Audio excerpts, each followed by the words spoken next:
রব্বুল আলামিন বলছেন ওয়াজাহিদু ফিল্লাহি হাক্কা জিহাদিহি হুয়া ইজতাবাকুম ওয়া মা জাআলা আলাইকুম ফিদ-দীনি মিন হারাজ মিল্লাতা আবিকুম ইব্রাহিম হুয়া সাম্মাকুমুল মুসলিমিন।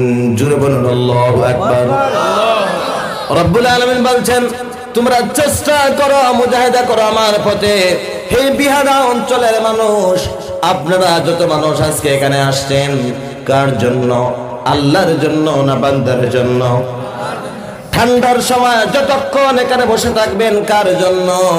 আল্লাহর জন্য না শফিকুর রহমানকে খুশি করার জন্য? জোরে বলেন কার জন্য?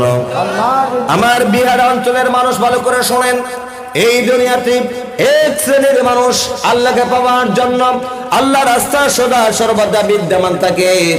এক শ্রেণীর মানুষ মাইকের মাধ্যমে, ওয়াজের মাধ্যমে, তাবলীগ জামাতের মানুষ জামাতের মাধ্যমে, দিনী সংগঠনের মানুষ সংগঠনের মাধ্যমে মানুষদেরকে আল্লাহর দিকে ডাকে। কোন দিকে ডাকে? জোরে বলেন।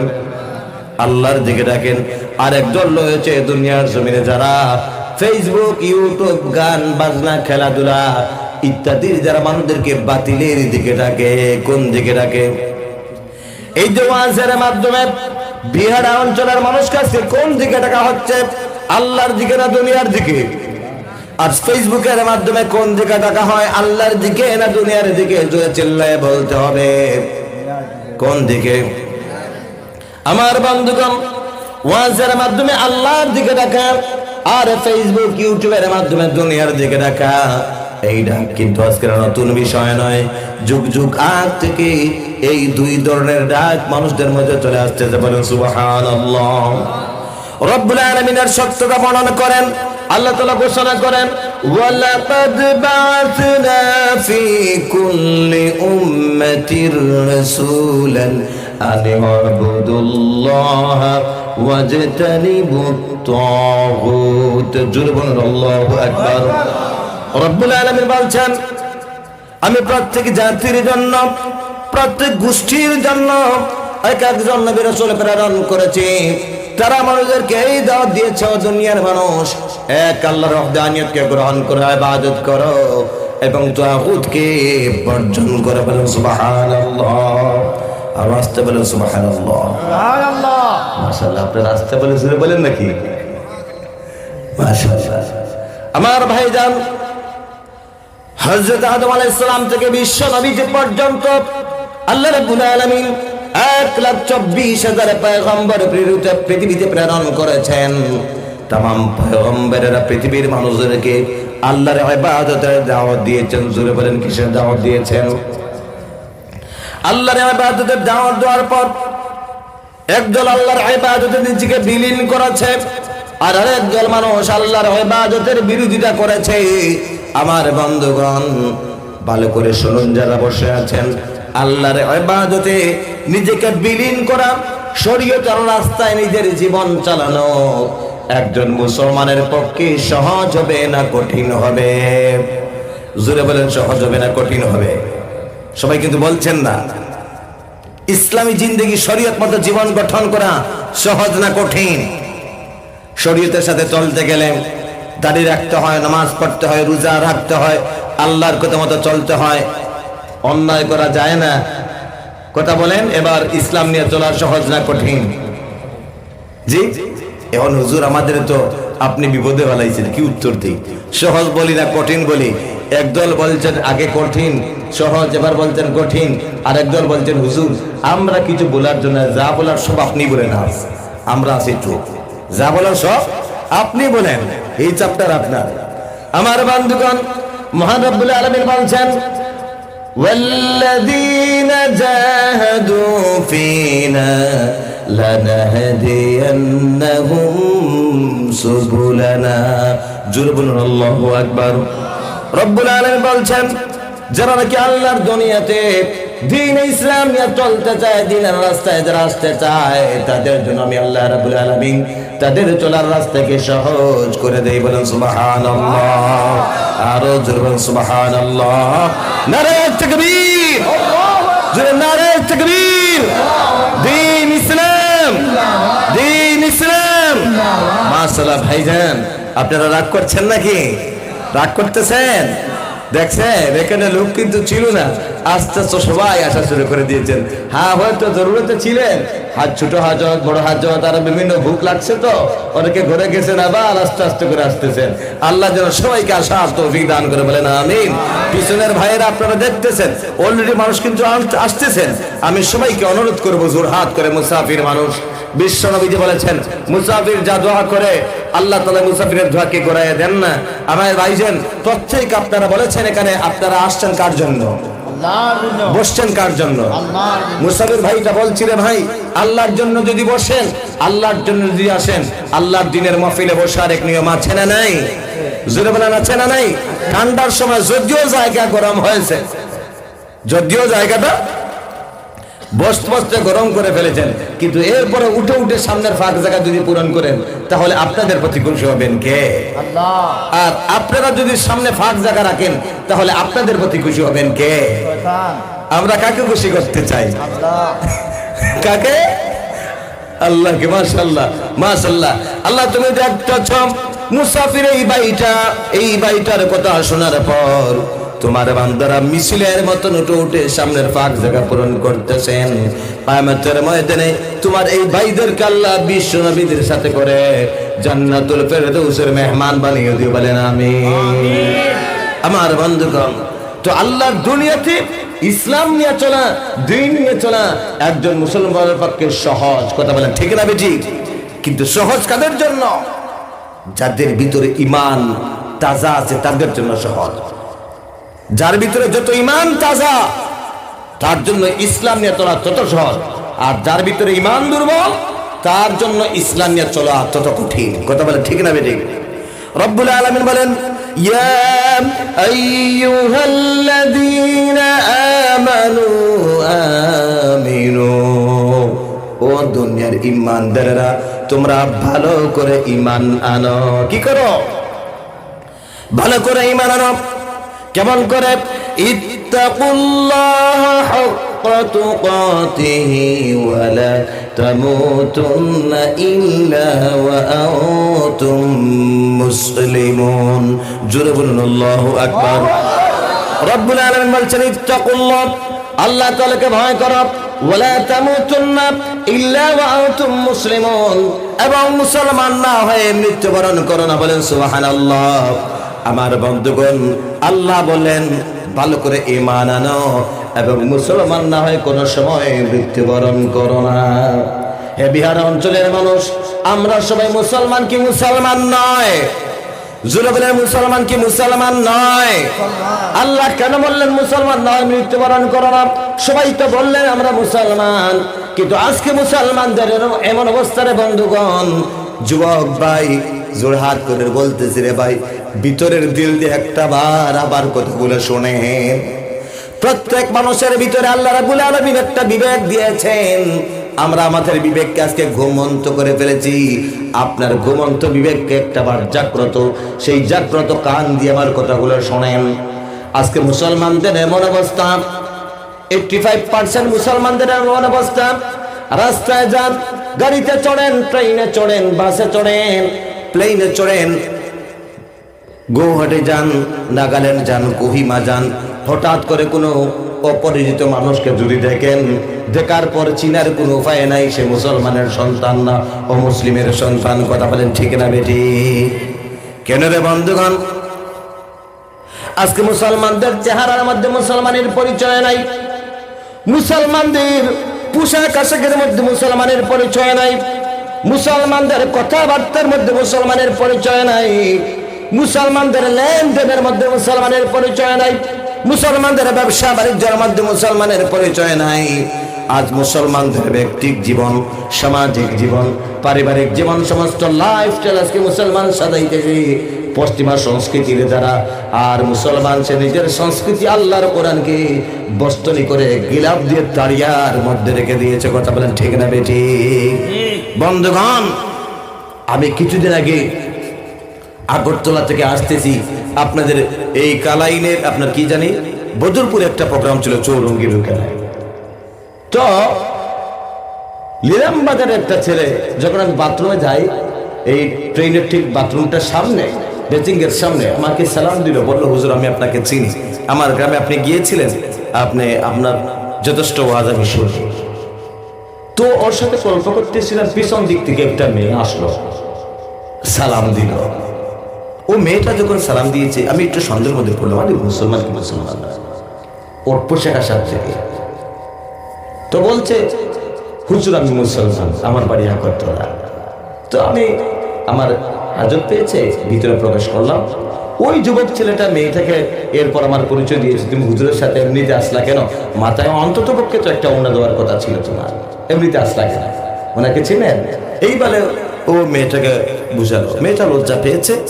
এরপর ওর কামরা ছিল আলোক, আমার কামরা ছিল আলোক। যতবার এরপর আসা যাওয়া করেছি দেখেছি মেয়েটা মাথা নিচু করেছিল, প্রচন্ড লজ্জা পেয়েছে।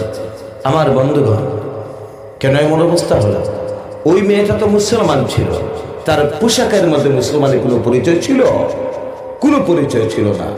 গত বছর আমি গৌহাটি প্রোগ্রামে যাচ্ছি, দরং ডিস্ট্রিক্টে, আপনার ভয় ভয় করতেছিল। ট্রেনের যে এসি কামরা ছিল, ওই কামরার ভিতরে আমি ছাড়া আমাদের আরক্ষা দপ্তরের কয়েকজন ভাই ছিল। ওদেরকে দেখে আমার মনে মনে ভয় করতেছিল, ওনাদের কোনো সমস্যা হয় নাকি। আমার বন্ধুগণ, ওরা লাল চা খাচ্ছিল। লাল চা চিনেন? লিকার চা চিনেন? সবাই কিন্তু লিকার চা খেতে পারে না, বুঝছেন? একটা চা আছে আমরা খাই পাতা দিয়ে, আরেকটা চা আছে অরিজিনাল, তার কালারই না। তো ওরা খাচ্ছে, আমাকে বলছে কোনো ডিস্টার্ব হচ্ছে? আমি বলছি না, খান, কোনো অসুবিধা নাই, কিন্তু আমি সহ্য করতে পারছি না। করিমগঞ্জ স্টেশন থেকে, করিমগঞ্জ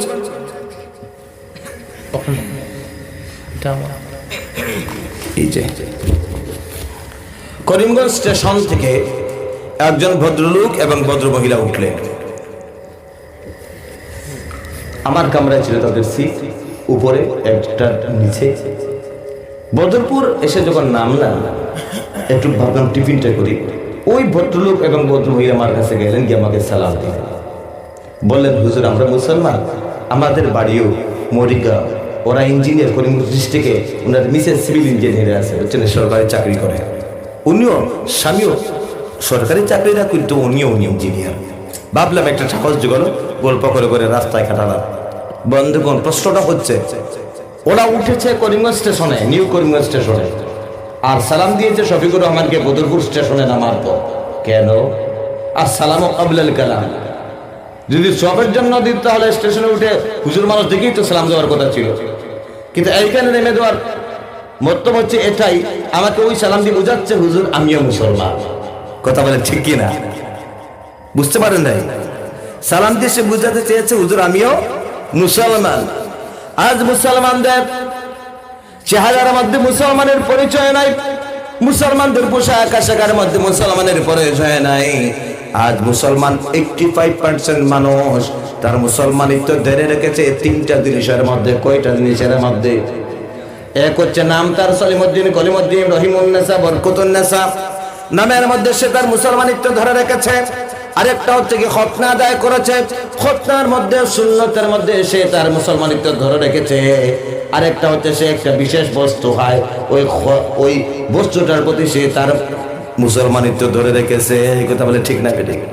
আরে ভাই, এটার নাম তো শুধু মুসলমানই নয়, আপনার ব্যক্তিক জীবন, সামাজিক জীবন, পারিবারিক জীবন, সমস্ত লাইফস্টাইল যদি আপনি কোরআন ভিত্তিক, দিন ভিত্তিক গঠন করেন, তাহলে আপনি 100% মুসলমান হবে। আমার বন্ধুগণ, আমার ভাইয়েরা, মহান রব্বুল আলামিন সমস্ত 30 পারা কোরআন থেকে একটা আয়াত আমি আপনাদের জন্য বেছে নিয়েছি। 30 পারা কোরআন থেকে একটা আয়াত আপনাদের জন্য বলে দিয়েছি। যদি কোনো মানুষ এই বাস্তব জীবনে একটা আয়াতকে অনুসরণ করে বন্ধুগণ, তাহলে ওই একটা আয়াত ওই মানুষটার জান্নাতে যাওয়ার জন্য যথেষ্ট হয়ে যাবে। বলেন সুবহানাল্লাহ। অঙ্ক বুঝেন? অঙ্কতে সূত্র আছে না ভাই? সূত্র জানলে অঙ্ক সঠিক, সূত্র ভুল অঙ্ক ভুল। কথা বলেন ঠিক না বেঠিক?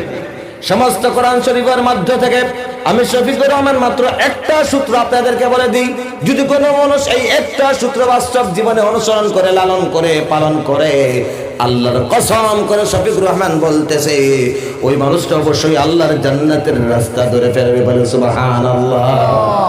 কি সেই সূত্র? রব্বুল আলামিন ঘোষণা করছেন, ইয়া আইয়ুহাল্লাযীনা আমানু আতিউল্লাহ ওয়া আতিউর রাসূল ওয়া উলিল আমরি মিনকুম। মহান রব্বুল আলামিন ঘোষণা করছেন, ইয়া আইয়ুহাল্লাযীনা আমানু, ও দুনিয়ার ঈমানদারেরা, আতিউল্লাহ, আল্লাহকে অনুসরণ করো, আতিউর রাসূল, আমার রাসূলকে অনুসরণ করো, ওয়া উলিল আমরি মিনকুম, তোমাদের মধ্যে যারা শরীয়তের আমির হবে তাদেরকে তোমরা অনুসরণ করো। বলেন সুবহানাল্লাহ। আমার বন্ধুগণ, সূত্র আছে কয়টা? বলছেন না। সূত্র হলো কয়টা? একটা। সূত্র কয়টা? একটা। আর একটা সূত্রের মধ্যে কথা আছে কয়টা? কি কি? এক নাম্বার আল্লাহকে অনুসরণ করতে হবে, দুই নাম্বার আল্লাহর রাসূলকে অনুসরণ করতে হবে, তিন নাম্বার ওয়া উলিল আমরি মিনকুম, তোমাদের মধ্যে যারা শরীয়তের আমির হবে তাদেরকে তোমরা অনুসরণ করতে হবে। শরীয়তের আমির বলতে আমিরের শরীয়ত প্রথম স্তর, নিচের স্তর হচ্ছে ওয়ারাসাতুল আম্বিয়া। যত ওয়ারাসাতুল আম্বিয়া রয়েছেন, আলিম, উলামা, মসজিদ মাদ্রাসার ইমাম সাহেব, হুজুরেরা, এরা ওয়ারাসাতুল আম্বিয়া, তাদেরকে অনুসরণ করার কথা ঘোষণা করছেন কে? সবাই বলছেন না? কে ঘোষণা করছেন? কিন্তু আমরা হুজুরদেরকে অনুসরণ করি, অনুসরণ করেন? কথা বলেন কেন? করেন? সবাই তো বলবেন হুজুর আমরা হুজুরদেরকে অনুসরণ করি, কিন্তু আমি শফিকুর রহমান বলছি না, আমরা হুজুরদেরকে অনুসরণ করি না, ব্যবহার করি। কি করি? ব্যবহার এক জিনিস, অনুসরণ এক জিনিস। ইমামতির কাছে ব্যবহার করি, জানাজার নামাজে ব্যবহার করি, নতুন করে উদ্বোধন করবো ব্যবহার করি, বিয়া শাদীর নিকাহের খুতবার জন্য ব্যবহার করি। এটা হচ্ছে ব্যবহার করা, অনুসরণ করা নয়। অনুসরণ করা হচ্ছে, যদি হুজুরদেরকে অনুসরণ করতেন তাহলে আল্লাহ রাসূল সাল্লাল্লাহু আলাইহি ওয়াসাল্লামের আদর্শ বাস্তব জীবনে গঠন করার চেষ্টা করতেন। কথা বলেন ঠিক না বেটি? আমার বন্ধুগণ, চলতেছি আমি আমার মতন, আর বলতেছি আমি রাসূলুল্লাহ সাল্লাল্লাহু আলাইহি ওয়াসাল্লামের আশিক। কথা বলেন ঠিক না বেটি? আমার ভাইয়েরা, আপনার ব্যক্তিক জীবন, সামাজিক জীবন, পারিবারিক জীবন কেমনে সুন্দর হবে তার জন্য মহান রব্বুল আলামিন আপনাকে আমাকে একটা গাইডলাইন দিয়েছেন। জোরে চিল্লায় বলেন ওই গাইডলাইনটার নাম কি? বলতে পারতেছেন না? মহান রব্বুল আলামিন আমার ব্যক্তিক জীবন, সামাজিক জীবন, পারিবারিক জীবনকে সুন্দর করার জন্য আমাদেরকে একটা গাইডলাইন দিয়েছেন, একটা সংবিধান দিয়েছেন। সেই গাইডলাইন, সেই সংবিধানটার নাম কি? জোরে চিল্লায় বলেন আল কুরআন। আমার বন্ধুগণ, এমন একটা নিয়ামতপূর্ণ কিতাব আল্লাহ তাআলা আমাদেরকে দিলেন। দুঃখজনক হলেও সত্য, এই আধুনিক পৃথিবীর মানুষরা যে কোরআন মানুষকে নৈতিকতা শেখায়, যে কোরআনকে মানুষকে ভালোবাসতে শেখায়, যে কোরআন মানুষকে হিউম্যানিটি দান করে, দুঃখজনক হলেও সত্য আজকের এই আধুনিক পৃথিবীতে সেই কোরআন থেকে মুসলমান আজকে অনেক দূরে। আমাদের ব্যক্তিক জীবনে ঝামেলা আছে না নাই? আছে না নাই? সামাজিক জীবনে ঝামেলা আছে না নাই? পারিবারিক জীবনে ঝামেলা আছে না নাই? আমরা ওইগুলা সমাধান করি দুনিয়ার আধুনিক সিস্টেম দিয়া, আধুনিকতা দিয়া। আরে বন্ধু, বাড়িতে লেগেছে আগুন, লেবানোর জন্য কি প্রয়োজন? জোরে বলেন কি প্রয়োজন? পানির প্রয়োজন। বাড়িওয়ালা ডাকতেছে, আমার বাড়িতে আগুন লেগেছে, তোমরা যার কাছে যা আছে তা দিয়ে আমার বাড়ির আগুনটা নিভাও।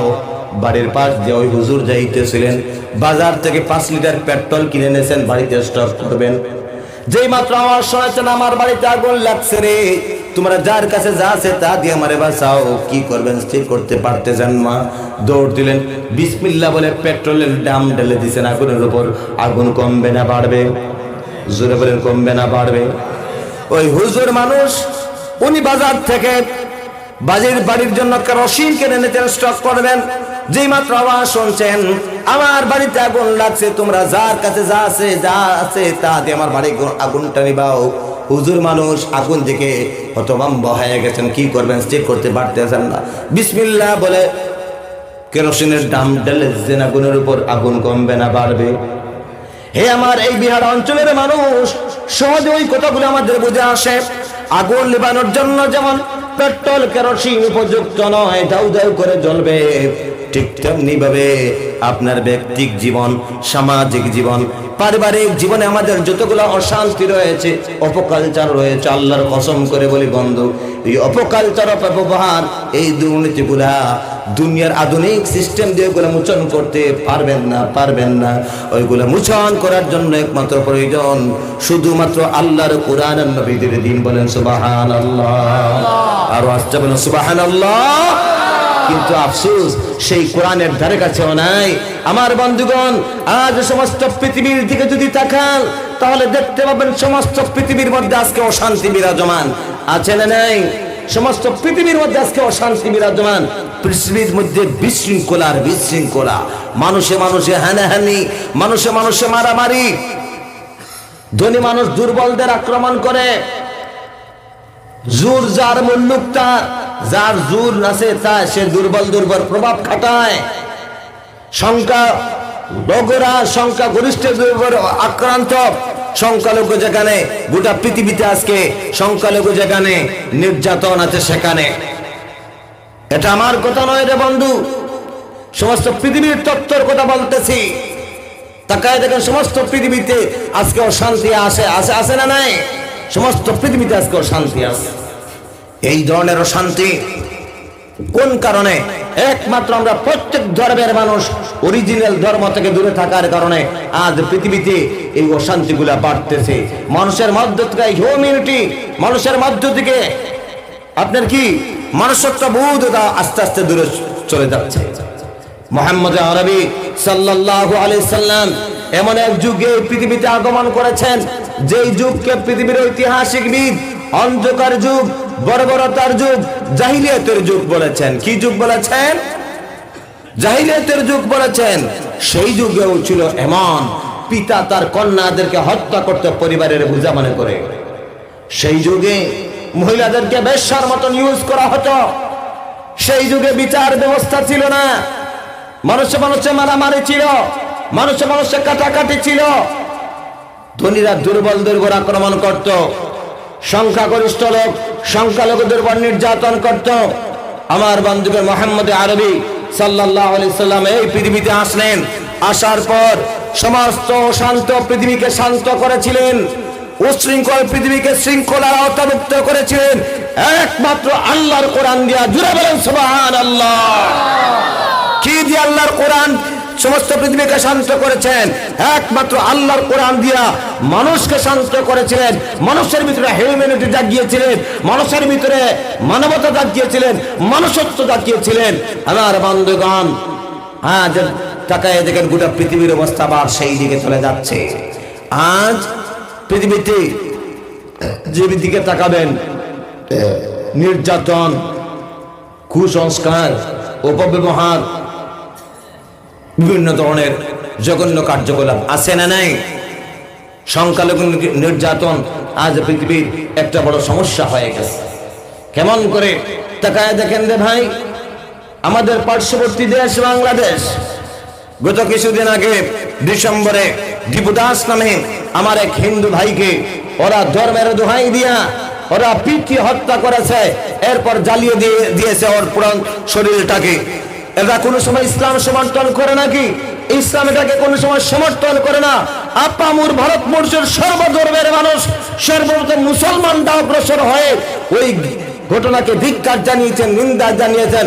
কারণ ইসলাম এবং মুসলমান কোনো মানুষকে হত্যা করতে, মানুষকে ঘৃণা করতে কোনো সময় শেখায় না। ইসলাম মানুষকে ভালোবাসতে শেখায়। বলেন সুবহানাল্লাহ। আমার বন্ধুগণ, ওখানে ধর্মের উপর ভিত্তি করে নির্যাতন। আমার ত্রিপুরার ছেলে এঞ্জেল চাকমা, ও বাইরে থাকে পড়াশোনার উদ্দেশ্যে, চাইনিজ কটাক্ষ করে, চেহারার উপর ভিত্তি করে তাকে সেই জায়গায় সেই চেহারার মানুষ ছিল সংখ্যালঘু, চেহারার উপর ভিত্তি করে আমার এঞ্জেল চাকমা আমার ভাইটাকে হত্যা করা হয় অন্য জায়গায়। কলকাতার আমার দুজন হিন্দু ভাই, এরা বাইরে থাকে।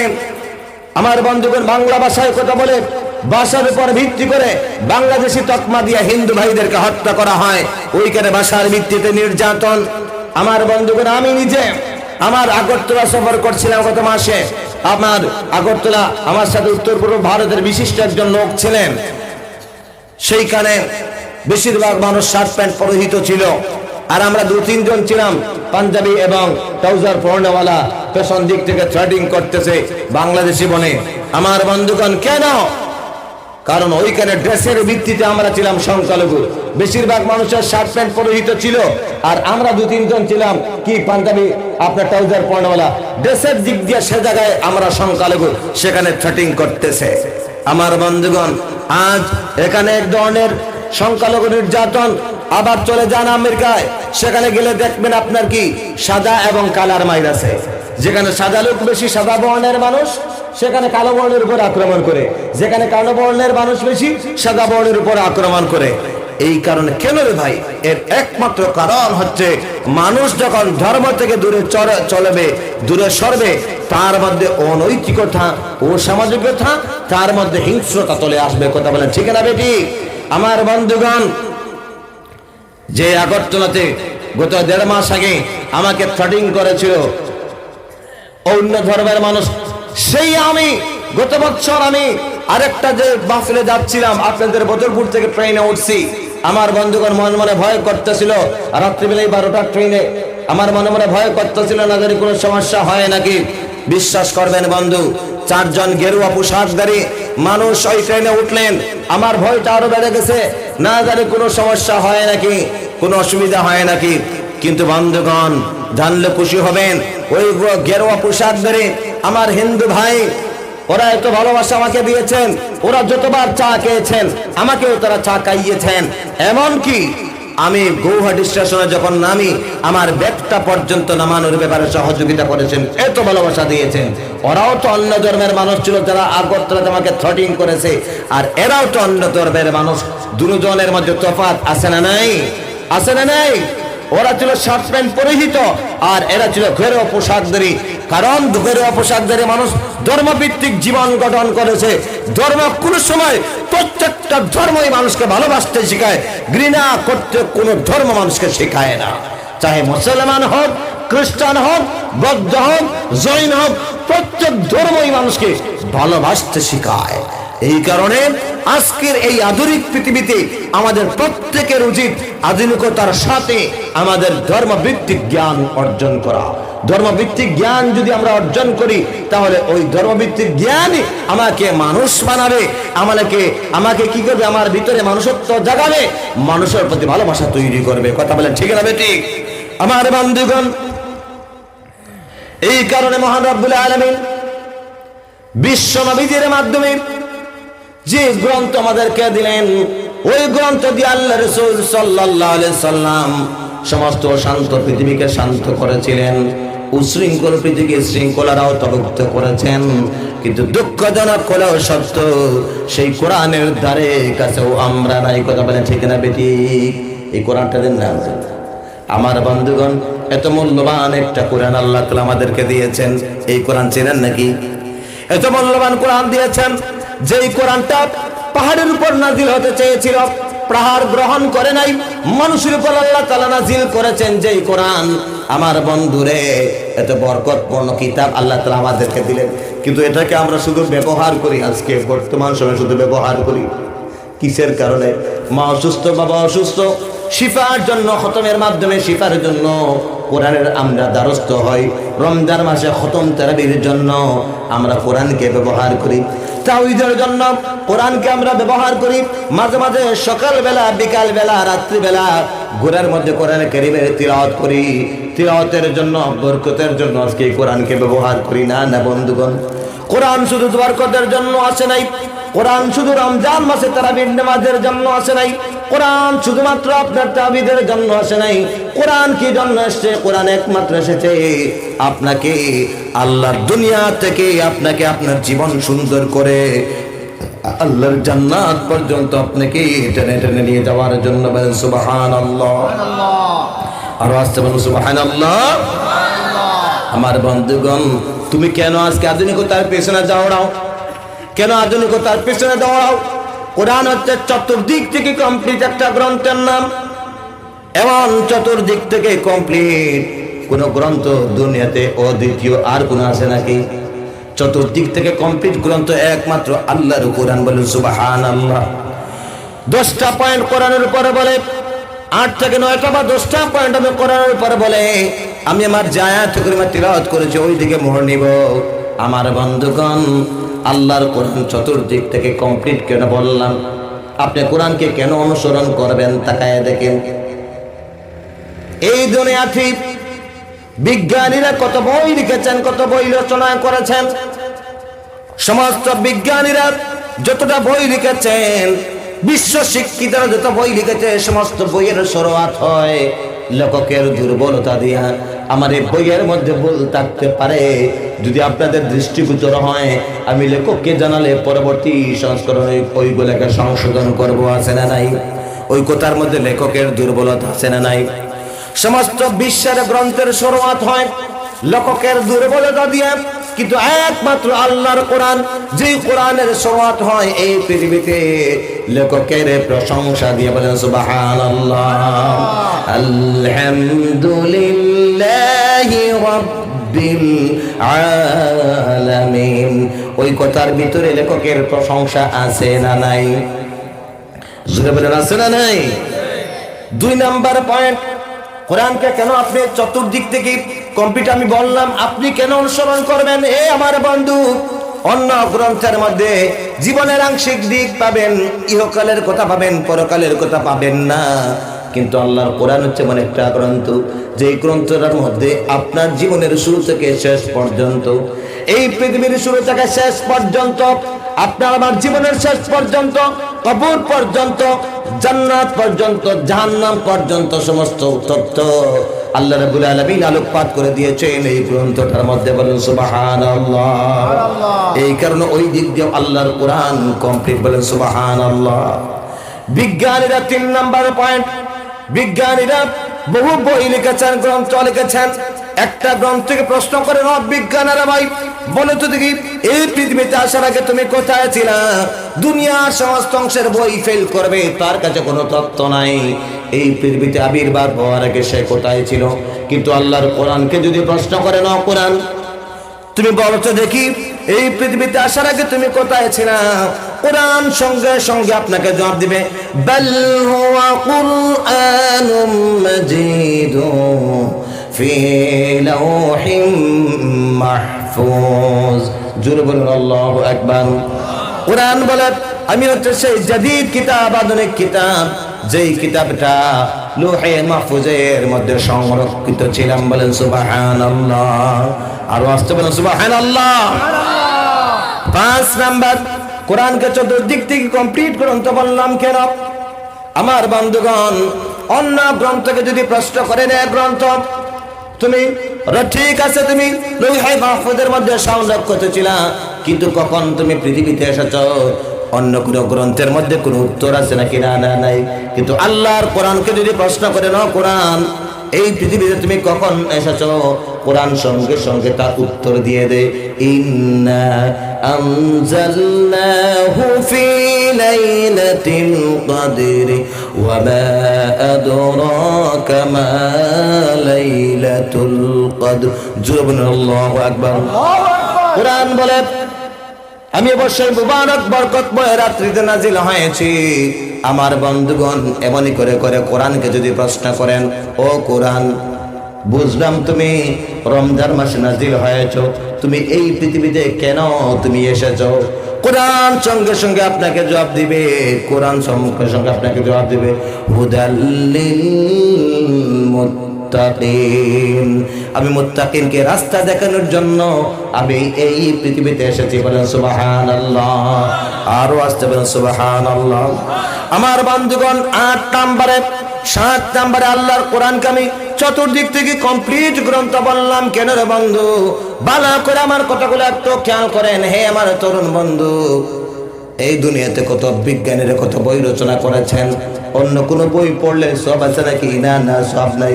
কিন্তু আল্লাহর কোরআন, আল্লাহ তাআলা এমন একটা কিতাব দিয়েছেন আমাদেরকে, যে কোরআনটা যদি আপনি তিলাওয়াত করেন, তিলাওয়াত করলেও সওয়াব, শুনলেও সওয়াব, সহযোগিতা করলেও সওয়াব পাওয়া যায়। বলুন সুবহানাল্লাহ। আর আস্তে বলুন সুবহানাল্লাহ। আলিফ লাম মিম, এখানে 3টা অক্ষর আছে। কয়টা অক্ষর আছে? 3টা অক্ষর। এই 3টা অক্ষর তিলাওয়াত করা মাত্র সঙ্গে সঙ্গে 30 নাকি পাওয়া যায়। বলুন সুবহানাল্লাহ। কোরআন হচ্ছে এমন একটা কিতাব, যেই কিতাবটা যদি কোনো হাফিজ সাহেব কণ্ঠস্থ করে ফেলে, মুখস্থ করে ফেলে, হাসরের ময়দানে হাফিজের মা এবং বাবাকে আল্লাহ রাব্বুল আলামিন নূরের টুপি পরিয়ে দিবে। বলে সুবহানাল্লাহ। হাফিজ সাহেবকে হাসরের ময়দানে আল্লাহ বলবে, ও কোরআনের পাখি, তুমি কোরআনে পাকের তিলাওয়াত করো। কোরআনে পাকের পাখিরা, হাফিজরা আল্লাহর কোরআনের একটা আয়াত তিলাওয়াত করবে, বেহেশতের একটা মর্যাদা উপরে তার স্তর হবে। 2 নম্বর আয়াত তিলাওয়াত করবে, বেহেশতের 2 নম্বর তলায় তার স্তর হবে। এমনটা করে করে কোরআনে পাকের মধ্যে 6666টা আয়াত আছে, আর বেহেশতের 6666 নম্বর আয়াতে তার স্থান হবে। বলুন সুবহানাল্লাহ। লাস্ট একটা পয়েন্ট বলতে চাই রে বন্ধুগণ, আল্লাহ বলে বরকতপূর্ণ কিতাব আপনাকে দিয়েছেন। আজকে তাকায়া দেখেন রে বন্ধু, আমাদের মুসলমানদের মধ্যে তো একদল বলে কোরআন শুধুমাত্র একটা ধর্মগ্রন্থ, বলে কি বলে না? মুসলমানদের মধ্যে একদল বলে কোরআন একটা শুধুমাত্র ধর্মগ্রন্থ। যারাই বলে কোরআন ধর্মগ্রন্থ, আমি তাদেরকে বলতে চাই, আচ্ছা আপনারা যে বলছেন এটা ধর্মগ্রন্থ, আমি বলছি একটা সর্বকালের সর্বযুগের জাদীদ আধুনিক কিতাব। বলে সুবহানাল্লাহ। সর্বকালের সর্বযুগের আধুনিক এক কিতাব হচ্ছে আল কোরআন। বলে সুবহানাল্লাহ।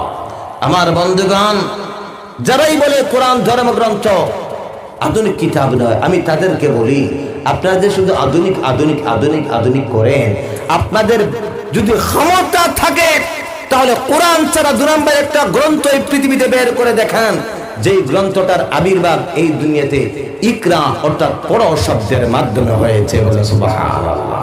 হয়েছে, দেখাতে পারবেন? ওদের জীবন শেষ হয়ে যাবে, কিন্তু ইকরা শব্দের মাধ্যমে অন্য গ্রন্থের আবির্ভাব হয়েছে এমন গ্রন্থ পৃথিবীতে দেখাতে পারবে না।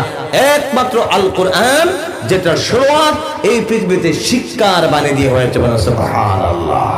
আর রাস্তা বলে সুবহানাল্লাহ। কিন্তু দুঃখজনক হলেও সত্য, যে জাতির ধর্মগ্রন্থ যে জাতিকে শিক্ষার ব্যাপারে আহ্বান করতেছে, সেই জাতি আজকে নৈতিক শিক্ষা আর আদর্শগত শিক্ষা থেকে অনেক দূরে। আমার বন্ধুগণ, নৈতিক শিক্ষা আর আদর্শগত শিক্ষার মূল কেন্দ্রস্থল হচ্ছে পারিবারিক শিক্ষা, বুনিয়াদী শিক্ষা, আর কোরআনের শিক্ষাই হচ্ছে সবচেয়ে মূল নৈতিক এবং আদর্শগত শিক্ষা। কারণ কোরআনের শিক্ষা মানুষকে মানুষ বানায়, কোরআনের শিক্ষা মানুষের মধ্যে আমানতদারি এনে দেয়, কোরআনের শিক্ষাই মানুষকে জ্ঞানদারি শিখায়, কোরআনের শিক্ষাই মানুষকে মা বাবার সাথে কেমন আচরণ করতে হয় শিখায়, কোরআনের শিক্ষাই মানুষকে অন্য ধর্মের মানুষের সাথে কেমন আচরণ করতে হয় ভ্রাতৃত্ববোধের সাথে, তার বাণী কোরআনে পাক মানুষকে শিখায়। বলে সুবহানাল্লাহ। কিন্তু দুঃখজনক হলেও সত্যরে বন্ধু, আজ গোটা পৃথিবীর দিকে তাকায় দেখেন, এই কোরআনের শিক্ষায় মানুষ যদি শিক্ষিত হয়ে যায়, তাহলে মানুষ নৈতিক শিক্ষায় শিক্ষিত হয়ে যাবে। এই কারণে একদল মানুষ আছে আল্লাহর কোরআনের শিক্ষাকে বন্ধ করার জন্য আমাদের মধ্য থেকে অনেক মানুষ অনেক ধরনের চেষ্টা করতেছে। কথা বলেন ঠিক না বেঠিক? আমরা এই বিহারা অঞ্চলের মানুষ, আজ আমরা এই মঞ্চে আমার আলোচনার প্রলম্বে একটা আপনার প্রতিজ্ঞা করতে পারি কি, আল্লাহ রাব্বুল আলামিন যতদিন আমাদেরকে এই পৃথিবীতে জীবিত রাখবেন, ততদিন পর্যন্ত আল্লাহর কোরআনের শিক্ষা, মাদ্রাসা শিক্ষা, দ্বীনের শিক্ষা বাঁচিয়ে রাখার চেষ্টা আমরা করব ইনশাআল্লাহ। কোন কোন আল্লাহর বান্দা কোরআনের শিক্ষার জন্য আমরা চেষ্টা করব? কোন কোন আল্লাহর বান্দা একটু হাতটা তুলে আল্লাহকে দেখায় দেই। নারে তাকবীর, নারে তাকবীর। দ্বীন ইসলাম, দ্বীন ইসলাম। হে আমার বন্ধুগণ, আমার আলোচনা কিন্তু সব রয়ে গেছে, এখন আমি আলোচনা করি নাই। যতজন বসে আছেন মুসাফির মানুষ, আমি অনুরোধ করতেছি জোর হাত করে, একজন উঠবেন না, কেউ উঠবেন না, হাত থাকলে আমাকে ইশারা দিয়ে উঠবেন। আমার ভাই, আমি মুসাফির মানুষ, আমি যেহেতু রাত গভীর হয়েছে, কোন সময় না জানি আপনারা চলে যান, এই কারণে মাদ্রাসার যেহেতু একটা মাদ্রাসা আপনাদের এখানে আল্লাহ তাআলা একটা ফুটন্ত ফুল দিয়েছেন, আপনারা এই মাদ্রাসার কদরদারি করবেন। আমাদের এখানে মাদ্রাসা বড় কম, মাদ্রাসা নাই, আমরা বড় আফসোস করি রে ভাই। আমার ভাই কচি কাচারা এখানে পড়াশোনা করে, ভাই কি হয়েছে? ভাই একটু বসেন না ভাই, বসেন ভাই। হ্যাঁ, কচি কাঁচা পড়াশোনা করে তারা একদিন কোরআনের পাখি হবে, হাফিজ হবে, দোয়া করবে আপনার মার জন্য। হে আমার আল্লাহ মুসলমান, হে আল্লাহ